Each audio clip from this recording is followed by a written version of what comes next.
à tous, on se retrouve à Casse-Noyal pour un reportage sur le récif corallien et l'importance de le protéger. Comme vous le voyez, cette côte a été sévèrement impactée par l'érosion résultant à l'installation des gabions qui sont des murs protégeant les habitants des vagues. Donc cet état des choses a été causé par la disparition de la protection naturelle qu'offrent les coraux. Les habitants de Casse-Noyal ont aussi noté une disparition de poissons qui se nourrissent d'algues, qui poussent les coraux et en fait que peu de touristes s'arrêtent à cet endroit pour prendre un bain.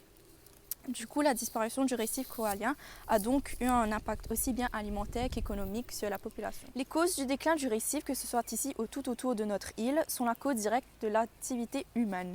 Le réchauffement climatique emmène le blanchissement des coraux qui intervient par perte des algues symbiotiques ou de la réduction de concentration en pigments chlorophylliens dans les zooxanthelles qui résident dans les tissus de l'hôte et leur donnent leur couleur.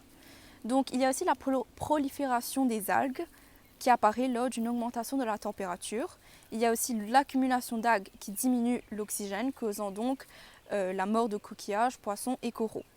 La pollution marine causée par les déchets non organiques qui arrivent en pleine mer à travers nos ruisseaux, l'utilisation de jet ski qui brise les coraux fragiles et même le gentil touriste qui met de la crème solaire contribue à fragiliser notre écosystème marin. L'île Maurice ne peut se permettre de perdre son récif corallien.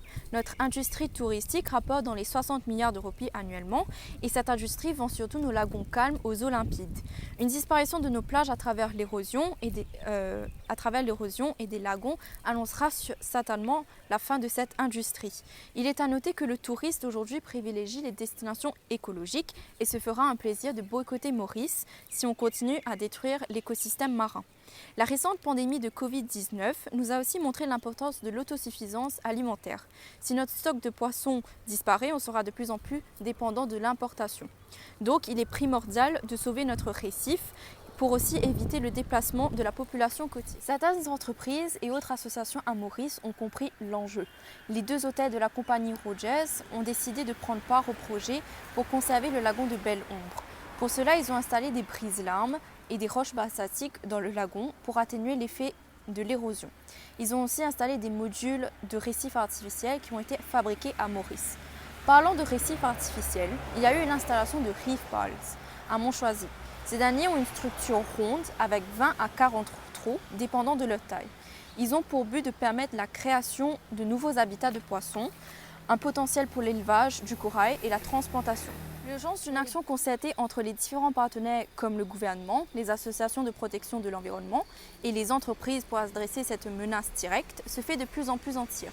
On espéra qu'un jour, Casse-Noyal retrouvera une belle plage. Merci, c'est Léna, Radio Récif.